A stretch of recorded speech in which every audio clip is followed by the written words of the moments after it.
This should be good. If you're new here, I'm Esther, and I graduated in 3 years in business administration with a 4.0. So I'm just going to give you guys some tips and tricks on how to have a mindset to get an A during your semester. I went to a pretty small college, and so some of these are a little bit more difficult to do if you go to a larger university, but a lot of the ones that are more mental and more about planning and things like that are going to be applicable to any school that you go to.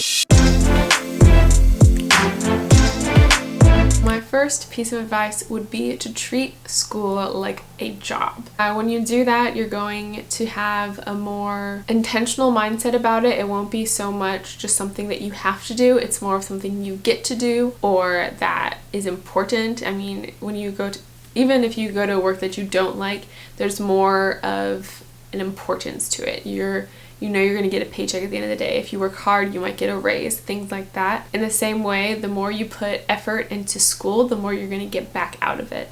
And since especially college is an investment, then you're going to want to put as much of yourself and effort into that as possible in order to get the most out of it. So in doing that, having a good relationship with your professors is a great way to start. When you treat your professors like you would a manager, then you're gonna give them a lot more respect, and you're gonna realize that they basically, in essence, control your paycheck, and that paycheck being your grade. So when you're showing them from the start that you care about their material and you care about what they're teaching you, then that attitude is going to help you in the long run. So if at the beginning of the semester and throughout the semester you're showing that you care, you're showing that you're invested in the material and the class, and you're showing the professor that you care about them and are interested in what they're telling you, and asking questions and just staying involved on a more personal and professional level, then they're going to be more geared to helping you towards the end of the semester. There was about 2 times that I was really struggling to keep my A, and both times I had invested a lot into the class. I'd shown that I was willing to put in the work, and so at the end of the semester, when I really needed extra credit to keep that A, I think I was like 1 or 2 points off from an A versus an A-.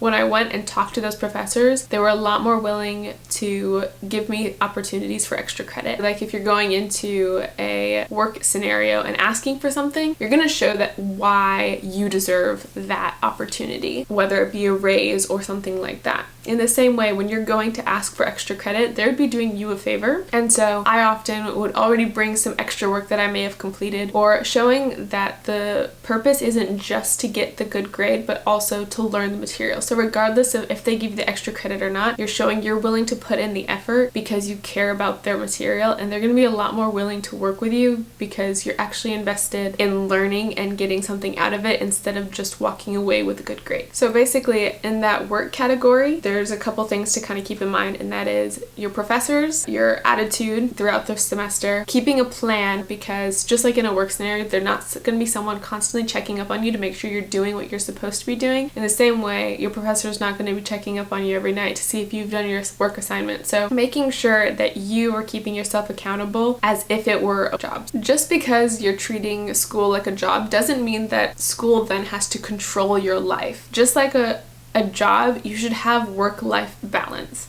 So you can go to college and you can get A's and you can walk away having great friends, great relationships, and still take the most out of college that you possibly could have. See how much you can fail. At least in college, at the beginning of the semester, you'll get a syllabus, and usually they'll have a list of all the assignments that you'll be doing and the percentage of the grade that assignment covers. So for example, tests may be 20%, projects may be 20%, and so you'll just see the breakdown of how much each assignment is worth. Oftentimes when people think of an A, then they assume that they have to get a perfect semester, no failures, and that's just not the case. I failed a couple of tests in college, and those actually weren't even the classes that I had to try to get extra credit for. So at the very beginning, seeing how many points you can lose or seeing how much you can fail throughout the semester will put a little bit of ease on realizing that you don't have to be perfect all semester to be able to walk away with an A. Also, if you keep track of your grades in that way, of figuring out how much you can fail, I always like at the end of the semester to see what I needed on my final or final project to get the A. It's often a great time to make sure that, one, you prioritize the classes that you're doing poorer in and you need that higher percentage on, and if you need extra credit, then you already kind of have that mindset and you're going in knowing exactly what you're going to need. My next piece of advice would be work smarter, not harder. For projects and assignments, if you actually are interested in the material and the topic, then you're going to be a lot more willing to put forth the effort. And so if you have the option to choose your topic, then I would encourage you to choose something that you actually really care about and that would serve you well even after you graduate or while you're in school. Choosing topics that you're interested in, you're just going to naturally put forth more effort. My other suggestion within the work smarter, not harder would be to not procrastinate. I know this one's kind of controversial because sometimes that's just like how people enjoy working. But for example, if you have a huge project due in 2 weeks' time, doing it in smaller segments is going to be a lot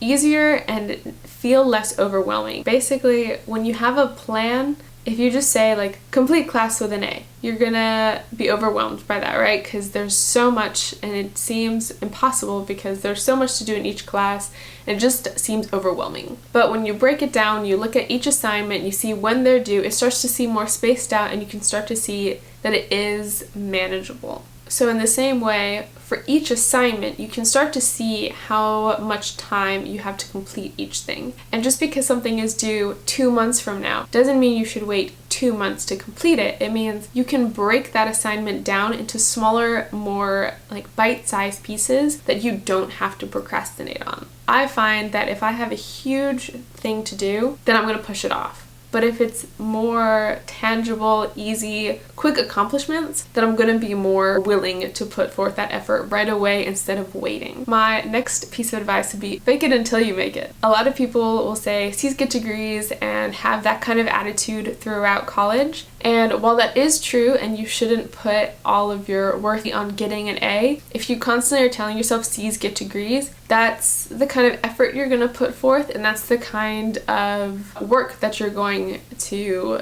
give. It's easy when everyone is saying that to also get caught up in that mindset, and when that happens, you get a lot more complacent and willing to just not do the work because C's get degrees sounds easier and sounds better. I think your mentality throughout college has a lot to do with what your outcome is. So for example, let's say you don't have the option to pick a topic like we discussed before. In those cases, what I would honestly do is every time I had to start working on that project, I would tell myself, this is the most interesting material or topic that I could imagine doing. And I keep telling myself, this is really interesting. I'm super interested in this. So even if I wasn't, because I was telling myself that, that's how it came through in my writing, was I was showing that I was interested in the material and that it was somehow improving my life because of what I was learning. Like I said earlier, professors want to know that you care about what they're teaching, and so even if it's not something that particularly interests you, if you fake it in such a way that you really start to tell yourself that you do care, that's going to come through, and you may surprise yourself and actually enjoy the topic or learn more than you would have otherwise. The next piece of advice I have is create systems that work for you and work for the classes that you're dealing with. So customize your systems.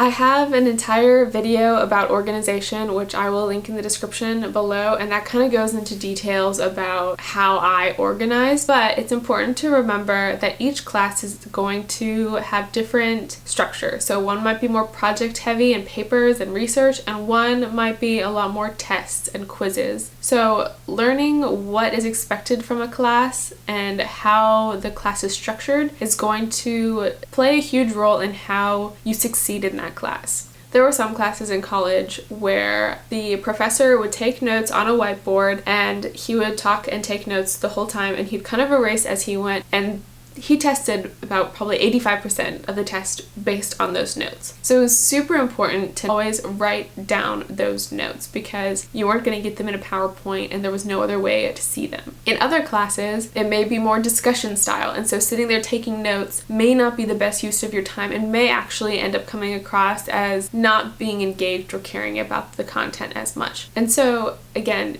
changing the way you are structuring your system based on the class that you have is going to help your success a lot better than if you just have one system and you try to fit your classes into that. That's where a lot of people find themselves frustrated and find themselves not able to succeed very easily because it's not fitting their their comfort zone or comfort system. For customizing systems, part of that also is learning your professors and their styles that they like. Some professors, they kind of want your writing to kind of regurgitate what they've told you. So if you can make your paper sound a little bit more like them, or even words that they seem to say a lot, then those are going to probably get a better score. Other classes are going to want to hear your innovative thoughts. So be sure to kind of cater your writing to your professor. My last piece of advice would be to actually attend and pay attention in class. So many people in college who wanted to succeed but did not attend classes. And I honestly think that has a lot to do with it. When you're not consistently attending class, first of all, college is a huge financial investment, and it's honestly a gift that a lot of people don't have. It's very worth your while to actually attend those classes, since each one is worth a lot when you break down the cost. Not to mention that by attending class, you're showing the professor that you're invested. If you're working a job and you only show up 15% of the time, maybe even less, you're probably not going to see much success in that career. In the same way, if you're in college and you're only attending 15% of your classes or less, you're probably not going to do very well in those classes. Once you're in class, if you sit there and you're just on your phone the whole time and not paying attention to anything going on,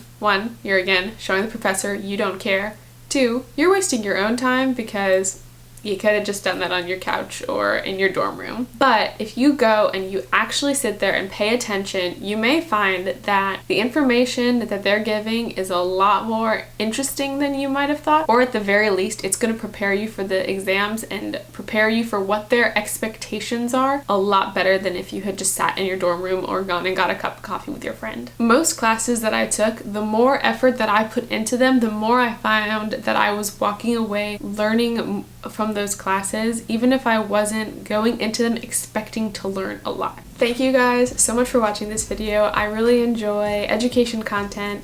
It's something that I always enjoyed watching, and it's something that I would love to provide more of, since my education was always very important to me. For those of you that made it this far, I wanted to give you one more piece of advice. The habits that you build in college can very easily affect you when you get into the workplace. If you have built up the habit of procrastinating, of being late, of not showing up, of having a bad attitude and having the air that you already know it all and you can't learn anymore, that's going to affect you when you get into the workplace. And so if you have the mindset of you want to learn, you want to improve, you want to show that you care and can do your best and you also have something to offer where you go, that is going to make a huge difference when you finally go into the workforce. And you're not going to walk away with just a degree, you're going to have walked away with bettering your professional self.